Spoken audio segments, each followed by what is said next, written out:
Okay, so I want to show you a very practical and very trending popular practice, okay, people do in the software development. Okay, I'm going to recap a little bit on so far what we have. Okay, so we showed you about requirements. We showed you about writing code, running tests, build, Maven, or other tools.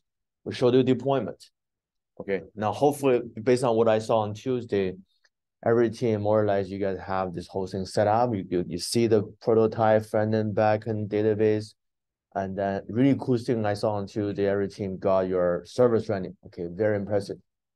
Okay, so let's kind of recap. What is a whole cycle right now? Okay, to make a change all the way to push it to the deployment to the server. Okay, let's see that. Okay, I'm going to use this Java example. Okay, because it's much more traditional. Okay, so I kind of showed this one multiple times. I'm going to run this Java application, Java Spring. I run the project. Okay, and so once this start, right now I'm testing locally. Okay, so I go to the browser, those local host. All right, and then I'm going to go to my URL, which is /home dash AGS. There's a home page here, which is based on a very simple AngularJS page that does the user management. Okay, this is just a very simple demo that showed you the front end is working. Okay, let's see that I'm going to make some changes. Okay, I want you to see what is step to make the changes locally and then push it all the way to the final, the server. Okay, let's say that I want to add some title to the HTML page. So I'm going to go back to Eclipse. I will find out this file. As you can see, this is a one example on how you can put the front-end page together with your backend so that you can wrap them all together. Some of you actually did separately, which is fine. But if yours is not very complicated, put them together will make your deployment process a lot easier. Okay, so I'm going to open this homepage and I'm going to make some very simple changes. Okay, so here is a simple example. Maybe I'll just add a little title here. Okay. And then this is a CS4800 demo page. Okay, I'm going to save this homepage. I go back here, refresh, and that one has been added. Okay, so assume that this is my very first task to make the change, okay, to add this feature. Now I'm done. Okay, but it's not live yet. Okay, so I have my server here. Okay, and right now I'm not running anything. I just started. Okay, but this server, if you do 8080, it will be running. Okay, so let's think about what is the process to run this one in the server right now. Okay, so now I'm testing everything goes well locally. I'm done. Okay, I'm gonna stop it. All right. Now, as a developer, you need to make your change all the way to the EC2. Okay.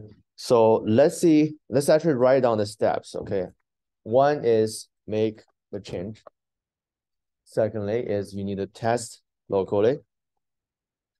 And then the third step is we need to push it to the server. Okay. But before you do that, you need to, first of all, you need to push your code, okay, to GitHub. Right now, this is under a GitHub repository. This one here, I just forked a new one, okay? Right now, if you look at the source code, all right, so this one doesn't have that change I made, right? So I need to push it. So very simple. Let me see here. This is, I just got a new one, okay? So git status. All right, so this is the change I just made. And if you want to see git difference, and that's exactly what I added, right? So right now it's locally, I need to push it. So we do command and git add, git commit, add a title. All right, and finally we do git push. All right, so once I'm done that, all right, let's go back to here, GitHub, and then you refresh, and then this change has been uploaded. Assuming the company, once you made your change, you need to push all the code to the company server.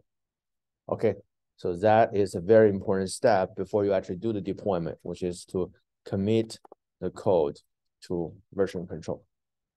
In this case, it's GitHub. All right, so you're done with the code changes. What's next in terms of deployment?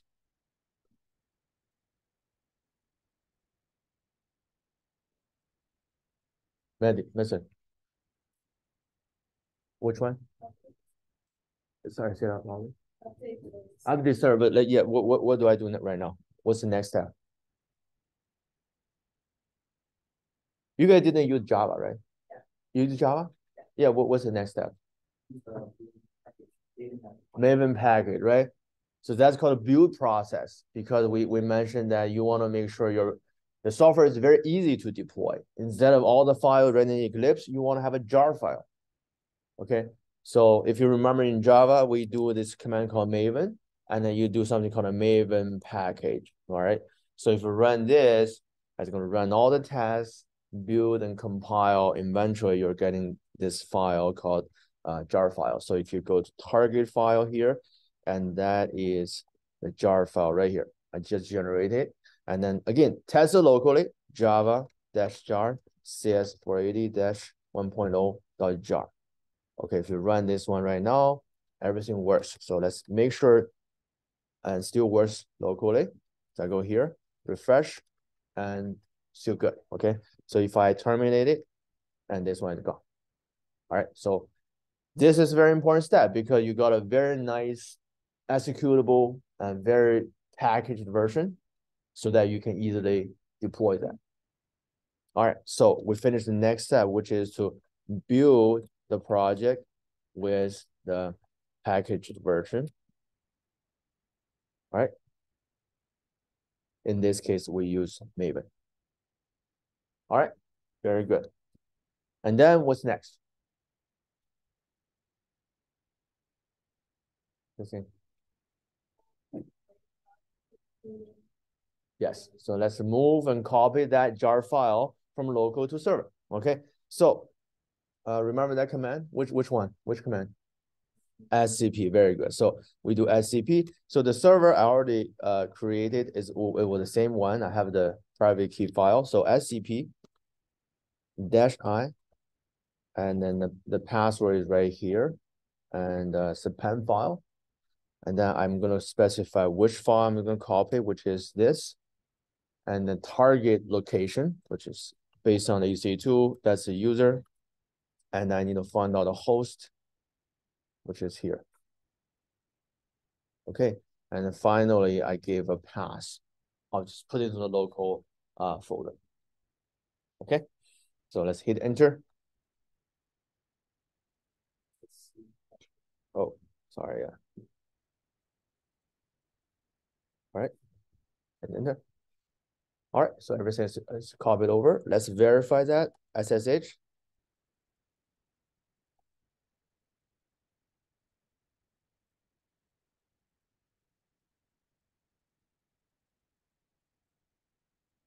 Okay, so now I go to the file and look at the file, look at the date, 46. That's just happened, right? So we finished copying the file from local to remote. Okay, let me write it down. So next step is SCP the jar file from local to the target server.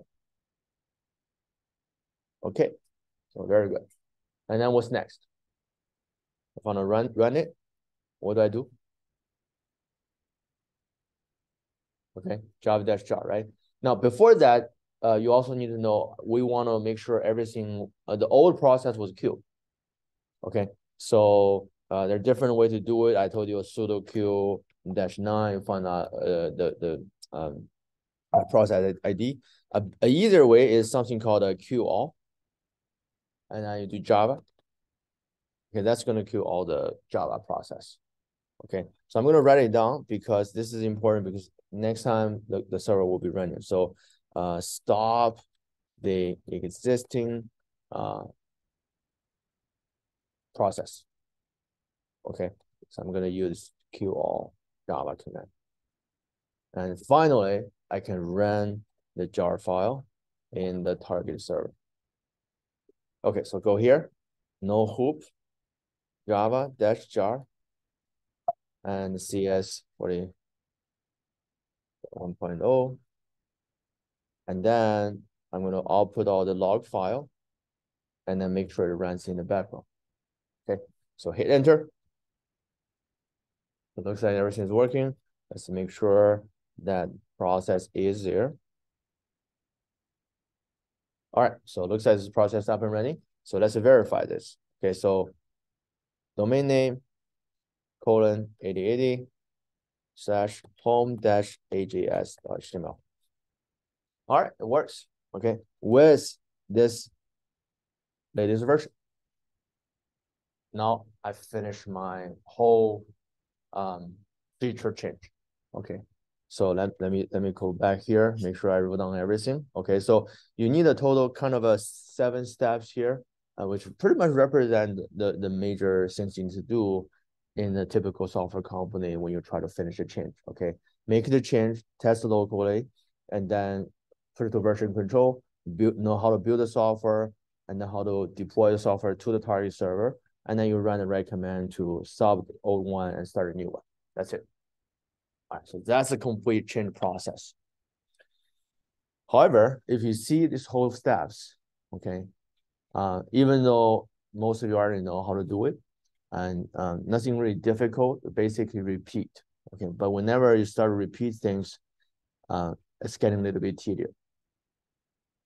Okay, and inside a company, think about there are sometimes thousands of developers. What kind of project? Every day they make tens of thousands of changes.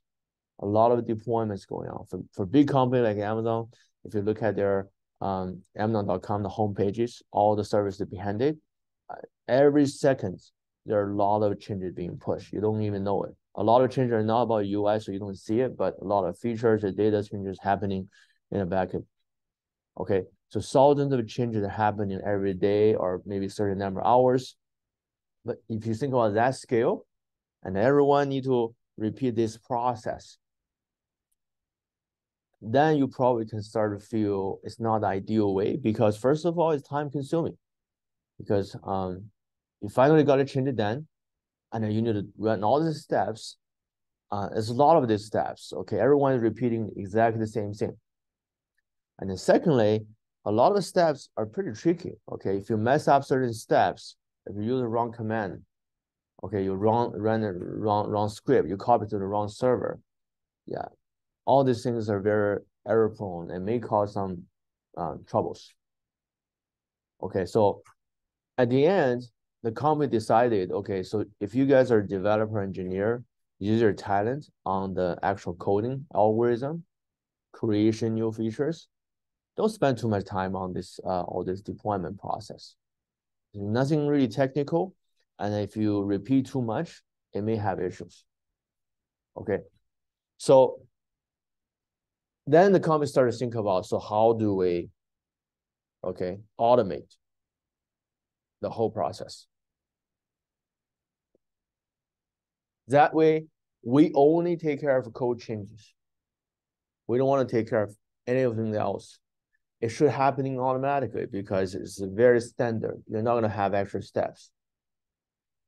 Okay, so that's when we need to figure out some tools to help us to automate the whole process.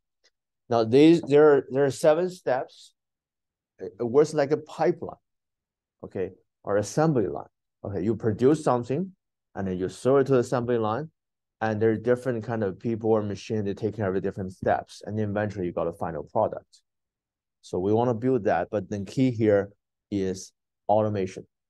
A lot of the things that we do in software engineering is that we try to automate as much as we can, so that you can save the efforts, make sure the quality, everyone following the same thing.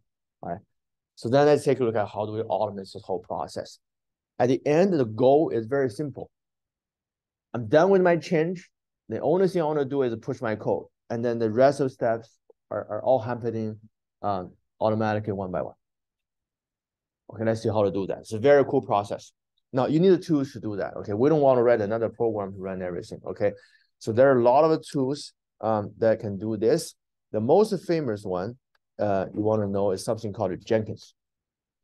Okay, so this is an open source tool. It's still being used, okay, but not as popular as before. But this is the most classical, the successful, famous tool that does all of this. It's written in Java, but it can handle all different kind of programs. So Jenkins allows you to, configure some of the program and project and jobs and run the scripts, and they can do that automatically. Jenkins can connect to your GitHub repository so that they can see, oh, if you have new change, I'm going to run the rest of the steps automatically for you. Okay. So in fact, in the early days when we ran this class, the first 5 years, one of the assignments is to ask everyone to configure a Jenkins job to automate this process. But I stopped doing that because setting up Jenkins is hard, a lot of configuration issues. And later on, we started to ask you guys to do all different kind of projects like Python, Node.js, all this. I found there's too much to handle here. So there were a couple of years, especially during the pandemic, we kind of ignored it. Okay, I didn't ask students to do it, even though I introduced this concept about automation. Now, fortunately, there's some new tools coming up, and the new tools are getting easier and easier to use, easier to configure. Okay, some of the standard one is called a Circle CI. So they try to give you a much better experience to automate this whole thing without too much configuration. And then there are a couple of these startups that does this, but eventually, you know, GitHub jumped into this field, all right, and then that actually changed everything. So GitHub is very making a lot of big impact right now. Okay, they're adding a lot of more things. Sooner or later you will see GitHub probably going to replace a lot of this kind of you know, development related tools or startups. So it's very powerful, and they're doing a very good job. Okay, so the feature they launched is something called GitHub Actions. All right. I forgot when was this one created, not a long time ago, okay, maybe around 2020, 2019, around that period of time. But when it came out, and it's a very big deal because everyone's using GitHub already for the version control.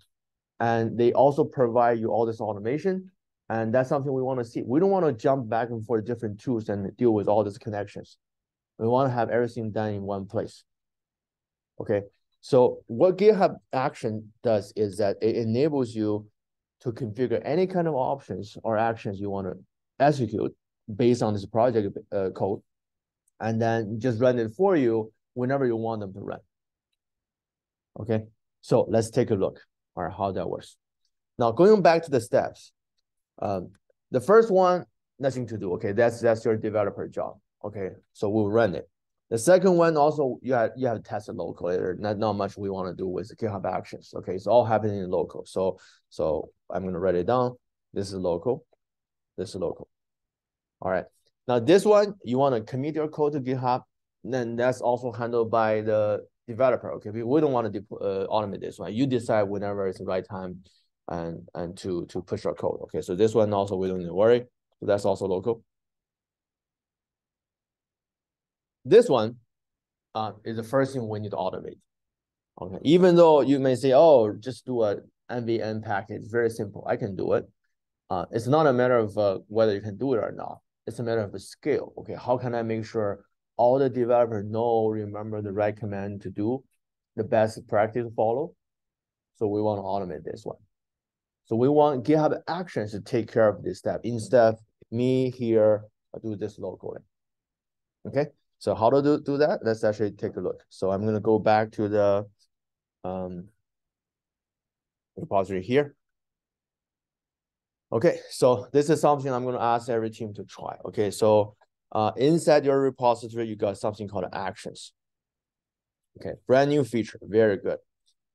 Basically, just as the name shows, as you can configure multiple actions to be executed on top of your repository. It could be like running Maven, running test, doing the SCP, SSH, and then do any kind of program, honestly. You can do anything. So it's getting so popular, as you can see. There are so many like samples for you to use, how to deploy Node to Azure. Azure is the Microsoft's cloud. How to deploy jar file to Azure. You know, I'm not surprised to see a lot of Azure because Microsoft has owned the GitHub, so they're promoting a lot of Azure. So, but the same thing, you can do that with EC2 and others. So you can run code analysis. There's some tools you can integrate it to make sure that you got a evaluation on how good your code quality is. You can do Android, okay, build Android automatically. You can do anything basically. All right, so In this case, we're talking about Maven. All right, so I'm going to start you the template to see how Maven works. That way, it gave us a foundation to start. Okay, so I was actually testing this one earlier this morning. Okay, so it looks like this is a good one. It's Java with Maven. Okay, it's build and test a Java project with Apache Maven. That's exactly what we do. Okay, let's actually bring this one on and see what happens. So I'm going to configure.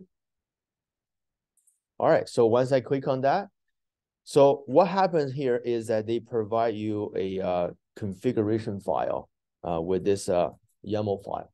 Okay, so what this does, you know, it's very simple syntax. You can see the name, what this action does. You can see on, push, and pull request. This one means that when do you want to trigger this action? Okay, so it said whenever you push your code to the master branch, or whenever you finish a pull request on master branch, I'm going to run this action. So that's the kind of configured. When do you want to run this? So this very typical. You want to run this one every time when something is pushed. Okay, so I'm going to leave it at default.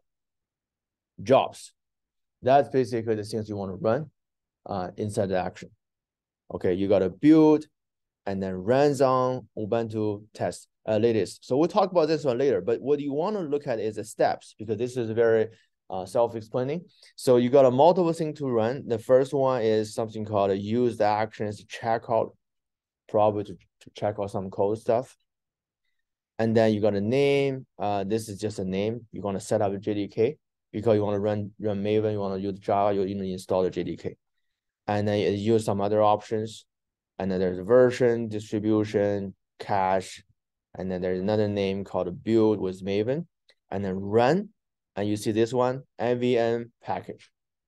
Okay, so this is the command we do. Okay, even though you don't have to do this one because by default, I use the POM file. And -b, I forgot. You can check out the parameter, but basically it does the same thing. So for example, if in here, we do, you know, go back here, I do Maven -b package, and then -- file POM. It basically does the same thing. Okay, it's probably a more like a complete command. Okay, but you can see this is the key, so you can run the command right here. Okay, and then finally, this is an option. Basically, this can generate some kind of dependency graph for your project so that you can evaluate all the dependency you use. So just some extra a nice step to have. But the most important one is this, to run this Maven package. Okay, now without looking too much detail about this one, let's just run it and see what happens. Okay, so I'm gonna start commit. I'm gonna use this template. Basically, it's gonna push this YAML file to your repository. Okay, so I'm gonna commit this new file. Once I've done that, as you can see, go back to my root folder. There is a new folder created called .github/workflows. And this is the YAML file. And I opened it. This is the thing we just saw it.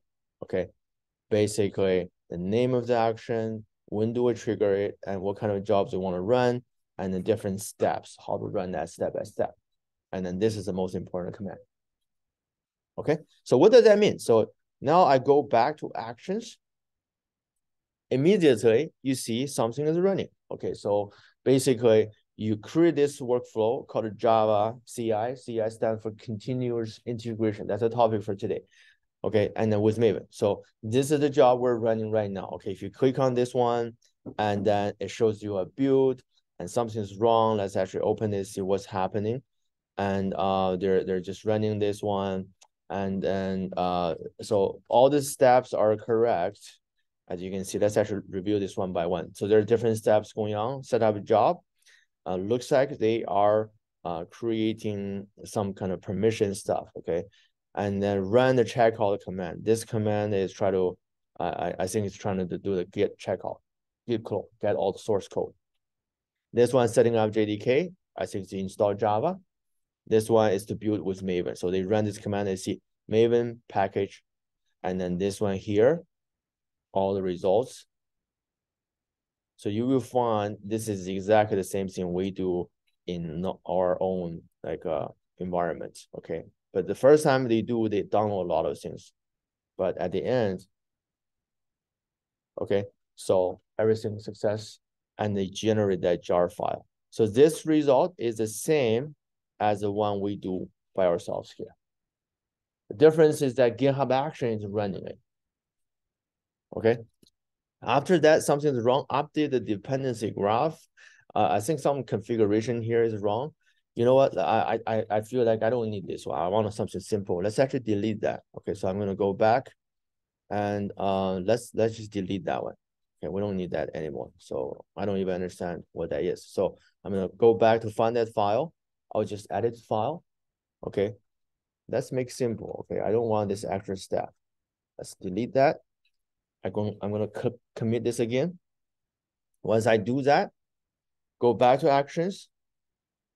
As you can see, a very cool thing is that this one automatically triggered. I didn't click on anything. The reason it's triggered because you actually just update something in the repository, even though this is the configuration file, not the code, but they notice some push changes happening. So they're gonna run this again. And now let's watch the steps. And right now it's built with Maven and the success. And then this is to clean up. And finally, we finish. Okay, so now this is this green arrow, so everything is fine. Okay, so all this one is trying to do is exactly the same as I'm doing here. But GitHub is doing that, and GitHub is doing that at the right time because they saw something just happened, and I need to rebuild it. Okay, now let me test it. Okay, so let's say I'm gonna make another new change. Okay, this time I will go back here, and I don't like the size. I want to make this one a little bit smaller. Instead of H3, I'll do H5. Okay, and then I will just run the code again locally.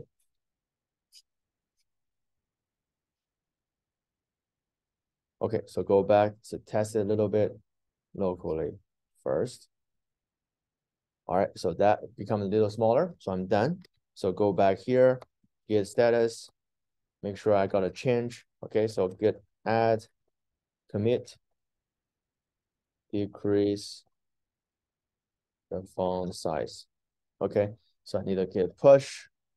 Something just happening because I add this GitHub action file, so I'm gonna sync up the file first, and now I do git push. Okay, let's see what happened. The moment I push my code, let's see what happened.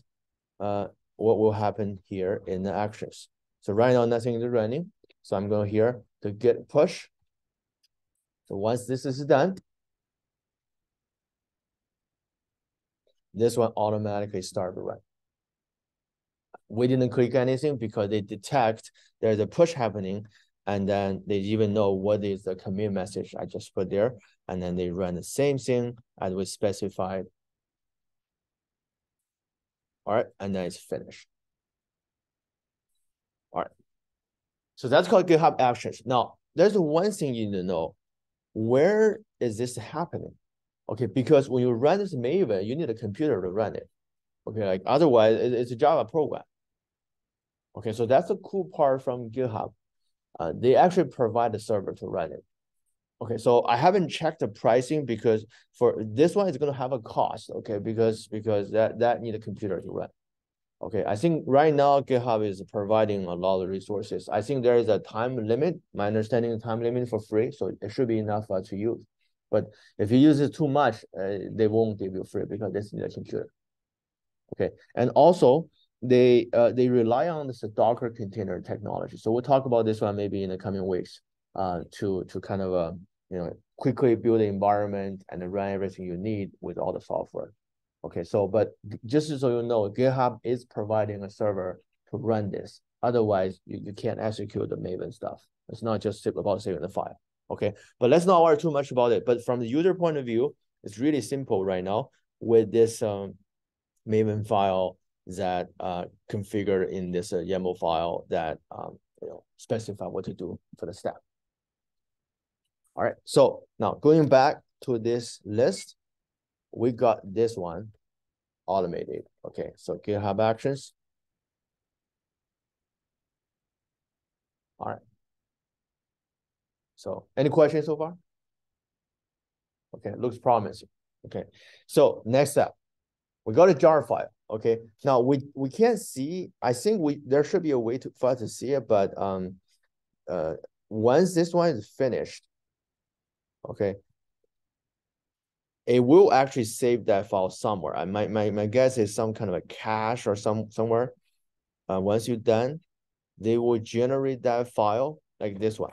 Okay, so they will generate that jar file, but they will put it somewhere. But it doesn't matter right now because we don't really need to download the jar file. All we need to know is the jar file will be under this target because that's how Maven works.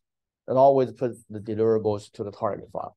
So later on, if we want to fetch that file, we probably need to look at that path. Okay, but let's figure out the deployment right now. Okay, so next step 5, to the SCP. Okay, now we already know how to do it here. Okay, but we need to run that in GitHub Actions. Okay, so that part is a little bit tricky because you think about how we do it here. We need to provide a password. Okay, CS4800 Spring, and then we're gonna find that file, and then target host. This is a pretty complicated process, okay, because it involves a lot of information. All right, so that's that. And then we basically want to run that single command in the GitHub Actions. But it's not as simple as you saw. Oh, I just copy this one here and send it over to the GitHub Action. Yeah, it won't work because where do we get the password? Right now, I'm using a private key. The key is locally in my computer, and the GitHub is on the server. So they don't have this key. All right. So we need to configure the key, and we need to configure this command in GitHub Actions. Now, this is obviously a very typical use case. So GitHub Action has a lot of those. So earlier this morning, I spent like 20 minutes trying to do the research and search. I found some really good solutions. Okay. So in order to do that, you basically need to add more things to our to this one, to the workflow. Okay. So basically, I'm gonna go back here and do some more editing. Okay. So you can do multiple steps. So we probably want to do more steps here. All right, so what you want to do is Google GitHub Actions, SCP, and to EC2. Okay, we're particularly working with the EC2 servers. Okay, so the one I find is this one. Looks as very popular. Okay, so GitHub Actions, all these little actions are basically programs. Like the Maven we use, there's a program behind it. We didn't write it. Okay, there are a lot of developers deal with all of this. This is a particular action for SCP. You want to do SCP in GitHub Actions, just use this one. And then they show you a very nice example how that works. As you can see, these are the same thing. These are also the same thing. For the step, that's what you want to look at. So you got to use this action. That's how we know who provide the action. So the name and also where that is. So I think this is somewhere managed by the GitHub Actions. So you can probably also publish your own actions. So here is the configuration. Host, that's what we need. Username, we also need that EC2-user. And the password, we don't do password, we do the private key, but I'm sure there's an option for that. Port number 22, that's SSH. Source, file want to copy, and then target, the target destination. Very clearly, that's how we can take care of all of these things. Okay, so let's try that. Now, looking more about this documentation, you start to see that what we need is to configure the keys. So instead of doing the password, we are going to do the key file here. Okay, so that part, I would suggest you look at some tutorials. Okay, it costs me like 30 minutes in the morning to get this figured out. It's not too bad. Okay, let's try this. So I'm going to copy this whole thing from here and to our like this one here. So just follow the same format. Just copy everything over. I think the indentation matters. You can't mess it up. All right, so this one, copy file through SSH. Okay, so you can name it anything. It's going to show up in that console later on. It uses this Apple Boy. I think that's the developer, and then that's their repository that specified this action. Okay, they did all the job. Okay, we just need to use that code. The key we need to do is the host, username, and the port. Okay, for the host, all right, so it's going to be our EC2 host. That's easy. So I'm going to copy this one over. I'll put it here. And username, also easy, call it EC2-user. Okay, that's the same thing we've been doing. Port number is easy, SSH 22. And then key is very important. We'll come back to this later. And then the source is the file we're going to copy, which is target/cs 1.0.jar. Because remember, everything when you run this command, you're in the root folder. You should be under here. That's where you run everything, Maven package, POM file. So if you want to access the file, it's actually under target/cs.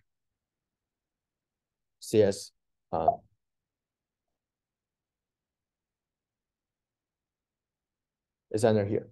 Okay, so that's why you do need the target. The target folder. This target means the destination. Where do you want to copy this over? Okay, so I'm going to do a root folder, just like what I did earlier. Okay, so we got everything set up. The only thing left is the key. Okay, now this one here, I want to remind you. Okay, so whenever you see this, it's basically like referencing a variable. Okay, that's what the GitHub uses. I was very confused this morning. It turned out to be very simple. So you basically, because these are secret information, you don't want to just show it on the code. You want to configure that in your repository somewhere secret. Okay, so that means that we need to configure some variable called a key, where we will put our key to that place. Okay, so let's see how that works. First of all, I'm gonna commit this one. But when I do this, it may not work. Let's try it. So if you go to the actions, right now, we're updating this one. Let's look at the logs, start a job, and then let's follow the steps. All the previous one the same, but now we're adding an extra step, which is copy file through SSH key. Previously, we don't have it because you add an extra step, you will have this one. Okay, once that's done, it's going to run this one afterwards. All right, so as you can see, this step fails. And then it's fine. Let's take a look at the error. A lot of things. And then cannot connect without a private SSH key or password. So you need to provide that key file, which GitHub environment doesn't have it because it's local. Okay, so we need to configure that. Okay, not too bad. Okay, I'm recording this one, so you can refer this one later on. Go to project settings for the repository. Okay, settings. On the left, you have something called secrets. So that's what you want to do. And this is specifically for actions. So we're going to go to actions. And all you need to do is create a variable. Remember the name? It's called a key. You can name it anything. You just use the same name in the actual configuration. Put the secret here, which is the private key. Okay, so that is this file. Okay, so I'm going to look at the file. Download cs4800.spring.pem file. That is a whole private key. It's basically a password. Okay, so let's just copy everything over.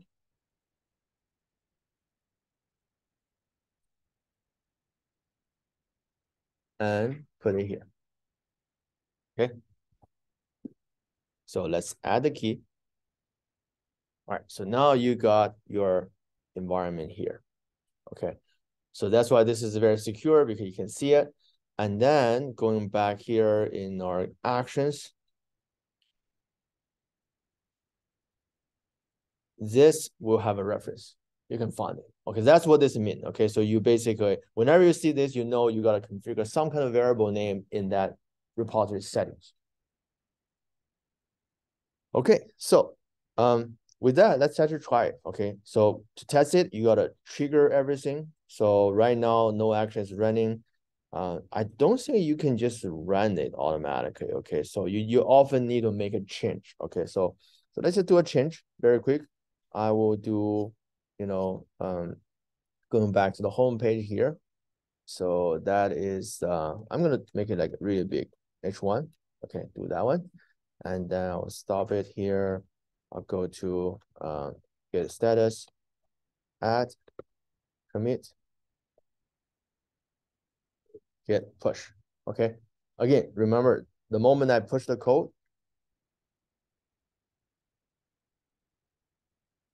it will trigger GitHub Actions. refresh, refresh. It's happening. Okay, let's take a look. And I'm going here. All right, starting the GitHub Actions. So hopefully it's going to run that step successfully after we configure the key.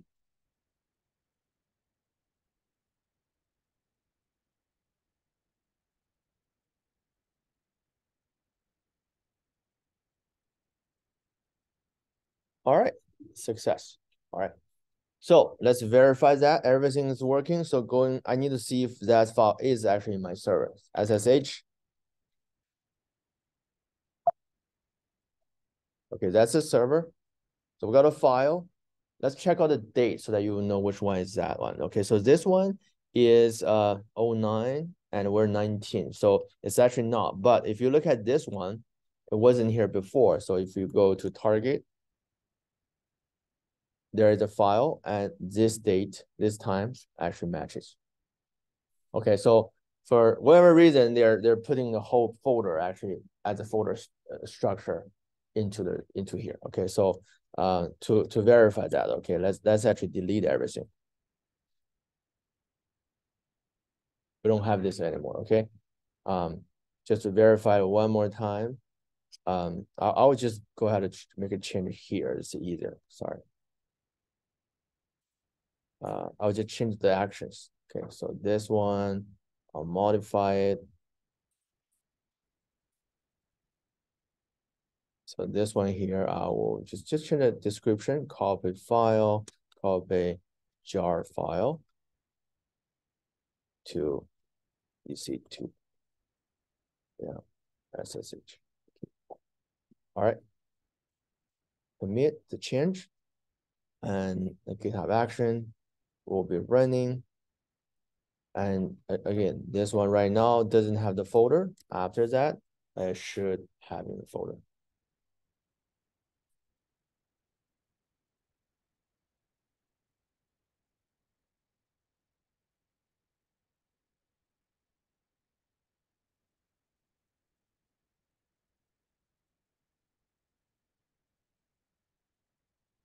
All right, so once this is finished, check the file again, and that target folder shows up.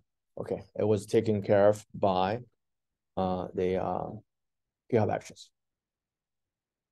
Okay, so next step, finish.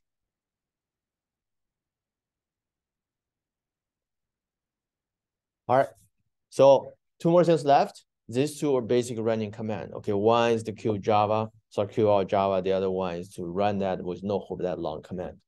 Okay, so what you need to do next is to see how do we run those kind of command in GitHub Actions. Okay, basically running things through SSH.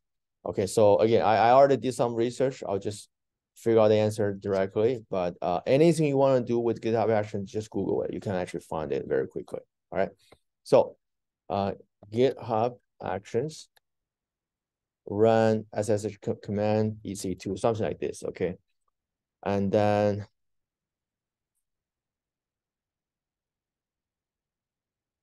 what I found is probably one of this.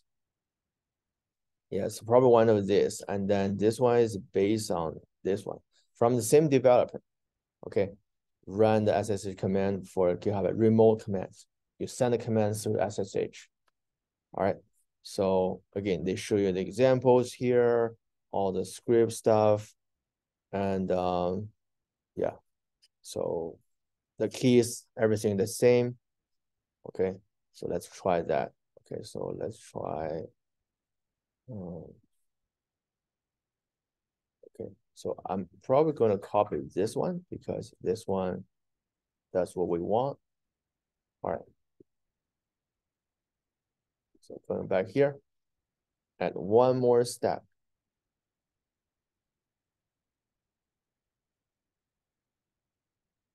Okay, so run commands to start the Java server. So this is what the code is based on. We're not going to change it. Host, the same thing. So you could actually build another variable for the host, so you don't have to duplicate all of this. That's a better practice. I'm not using the best practice. EC2-user, and then key is the same, port the same. Okay. Now here is the script you want to run on that server. Okay, the first one is called Q all Java. And then the second one is called no hoop Java -jar. And let's make sure we specify the path correctly, okay? Because we want to make sure they can find it. Okay, so that is a file. We're gonna run the -jar and go to the the txt file and then run in the background. Okay, so two more command here. Okay, let's test it. If this one goes through without me doing anything, right now, let's see, in the server, there is nothing running. Oh, there is running. Okay, but let's do this. Okay, let's do this step by step. Okay, so I'm only gonna queue it. If this one goes through, it's gonna queue that process. It will be gone. Okay, so let's commit. All right, going to the actions.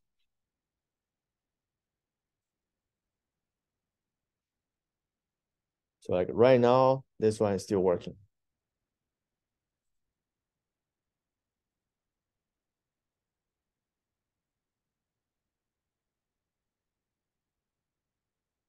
Wait, this one is still working, but this is the right server?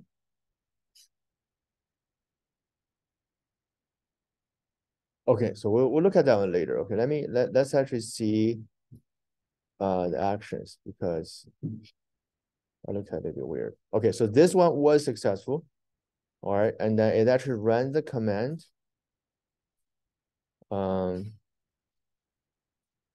Here, Q all Java. So after that, let's actually look at the process. So this one is gone. Okay. But then this error message isn't right. Okay. Oh yeah, no, that's right. It's basically sort of stops. Okay, we didn't run it. This one kills it, and then let's actually bring it back. So that's when you need the last command.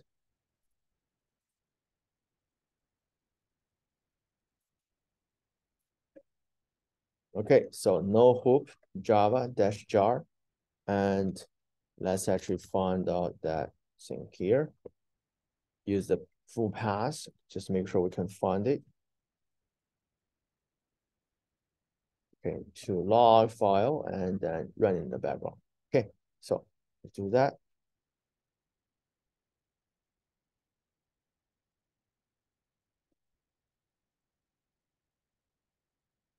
Commit this one. Now this time, if it goes through, our server should be back. All right, we have actions.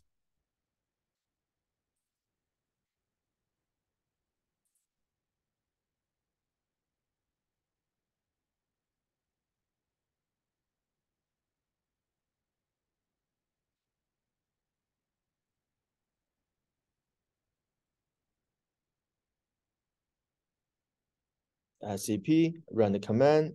Okay, everything is passed. Going back, check the process, and it is running. And then we go back here, verify the server, and it's coming back. All right, so with that, we basically mark all of this down, okay? So we did stop the server. And also we run the file. So what's the deal? Now let's think about I make a change. Everything will be taken care of automatically, okay? So I'm going back. Now I got a new task here. I want to do more modifications for our project. I'm going to add an image, make it more visual. Okay, so I'll add a logo.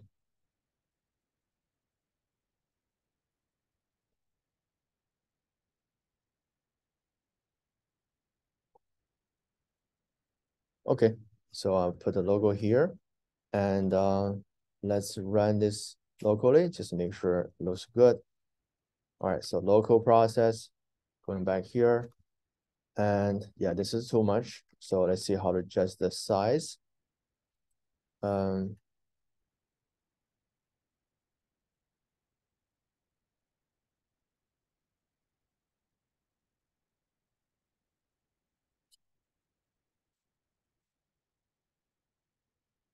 Width. Let's do width. Save.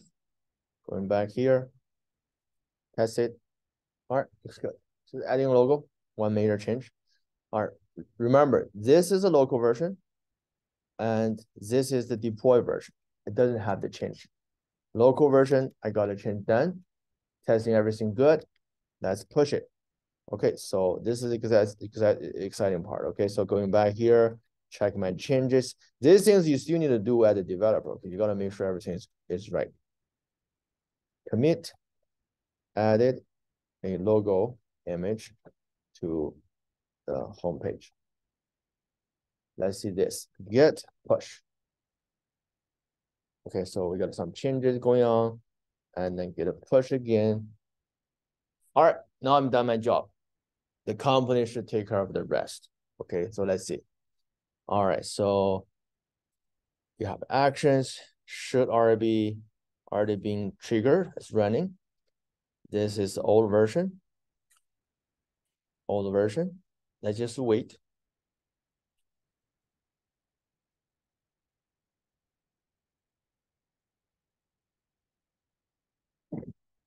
Still running.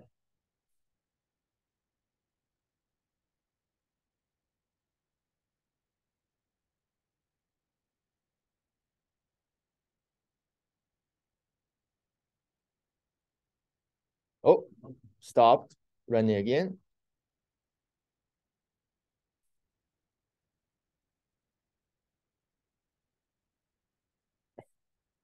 Where's the logo?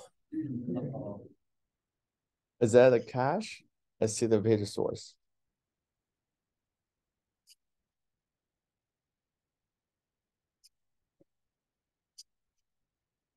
Yeah, it's not showing up here. Okay, I think it's a cached.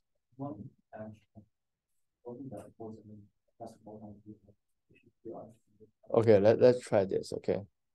Okay, yeah. Why? The HTML file shouldn't be cached. I mean, that's disappointing. I want to see that effect. Yeah, but anyway, so I don't know if a new tab will help. Okay. Yeah, but yeah, if I go here, it actually shows up. Anyway, so that's how it works. Once you set up, it takes some effort to set it up. Once you set it up, this one, think about now you're working with a team together, and everyone is just pushing changes, and the users are basically seeing all the changes in real time. So that kind of help us with this whole agile development, because if you remember, we want to push the change early, give it to the users early so that they can test it and give us feedback. But if we all stuck on this whole deployment steps, it's very difficult. Think about the scale. Okay, Amazon, I think every hour they got probably thousands of changes pushed. None of those are done manually. Okay. Another example, Chrome. You see this thing? Every once in a while, it asks you to update. Okay. So Chrome, as far as I know, they started to do this continuous automated integration 10 years ago. So every single commit the developer made, pushed, is going to generate a new build of a Chrome. So if you go here, if you look at that version, see that version? This 109 is a big version, but this 119, it might correspond to one commit.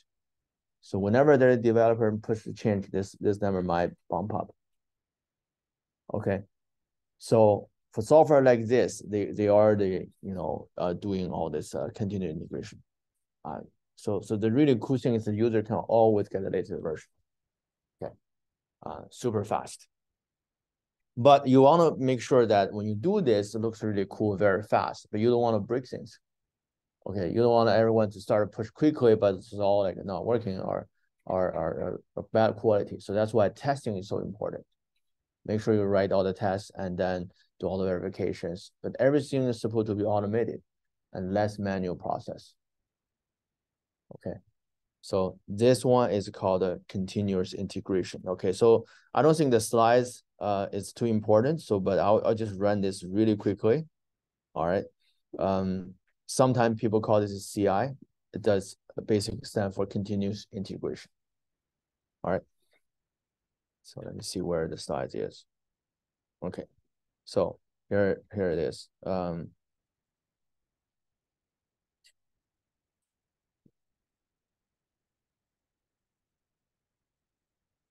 Okay. That's what I did. So we talk about requirement. We talk about, listing all the features. We talk about IDRO development. Oh, yeah, it takes some time.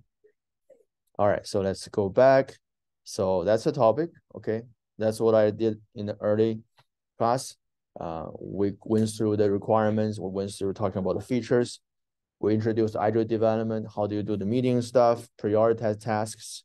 We talk about all the, everyone just started to write a code, write a test. Did we ask you to do the test in the assignment?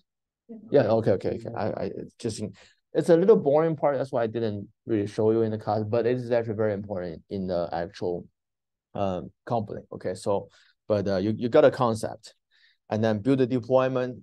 We did the Maven, and we talk about the Scrum meeting, and then the IDRO development. The key is that you want to get this kind of a cycle so that you can deliver things constantly to users, to the market. Okay. So we want everything to be fast. We like to change. We don't mind about the changes. Okay, but it's not easy, all right? Because when you do a lot of these things quickly, how do you ensure the quality? All right, the answer is test. Testing is so important. In the professional world, there's just so many tests you have to write. Every single change you make, write a test with it. How do we do that faster? Okay, otherwise, if you run all the steps manually, honestly, that Java project is a very easy one. In a big company, the project, you probably need to run a lot of commands. Okay, there's no way you can do this manually. There's no way you can make sure everyone is doing this correctly. Okay, large scale. Because this is the data, like 10 years ago, Amazon said they pushed 50 million deployment in the whole year. So every minute, there are 95 deployments. This is data from 10 years ago. So every second, basically, there was a change going on. Okay, so if you run command, there's no way to do this. All right, so the solution is continuous integration. Basically, all you need to do is write this. That's all your job, and then that's it. The rest step will be all fully automated. All right, so that's a concept. Okay, very cool, guys. Today, 10 years ago, the reason I know that Chrome CI story is because Amazon, they invite some of the engineer from Google to give a talk about the continuous integration. And people know the concept, but very rarely the teams were doing that because they were all concerned, this, you just automatically push it and publish it. That sounds very scary because what if you do something wrong, you break things, you don't want to have that. Normally, people have someone to verify all the version, the QA look at that one. They decide which version to push for this month, which version want to wait a little bit more, so that they do a cut. Okay, but Google at that time, they started to do that. But today, if you walk into the company, every team pretty much is following CI. Okay, so it's a very common practice. Now, during the interview, if you can mention something about continued integration, if you know this, now if you can also configure that for your project, it's a very impressive thing to talk about. Because most of the students are in colleges, you don't have a chance to see all of this unless you've done some internship in the tech companies. So super practical. Once you start work, you will actually see that. Okay. So with that, I'm going to put assignment, okay, try to configure this one because I stopped that assignment in the past 2 years because I realized the other tools are too hard to use. But today I play around with GitHub Actions. It works really well. Very simple. Most time just try to Google it and you should be able to find some good resources. Yes.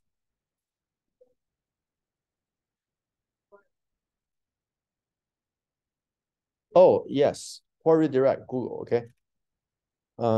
Linux, this is the thing I only use. And I've done this so many times. I often stick to some of the things I know are working. So this is the one that works. Basically, use IP tables.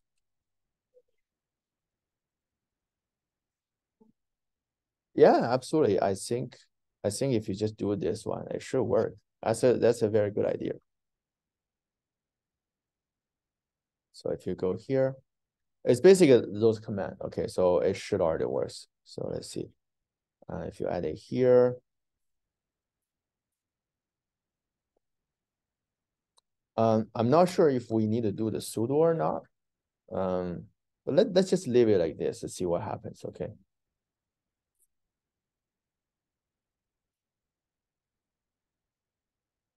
Yeah, as long as this command runs successfully, we should be good. Yeah, basically anything you can do.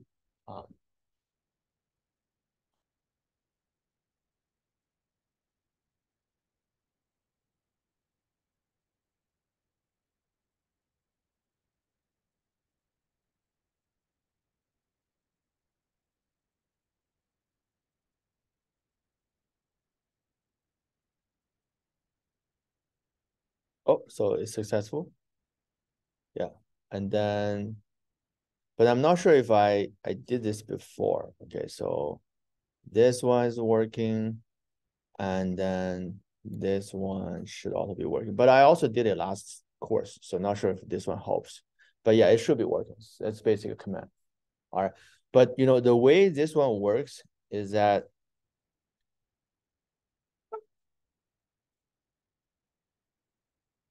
so this command. So how it works is that you are actually so everything here is running in that GitHub server. And the GitHub is not really logging in to your remote server because if you pass the key, so what does is that they use SSH to send that command over and to ask that machine to run it. Because that's called remote execution of all the SSH command. So that's basically you put all the command, they will actually figure out how to run that in the remote. Okay, so anything you want to run in the remote server, you can put it under here. But then this one, you need some kind of, you can consider this as a plugin. So this plugin does that work.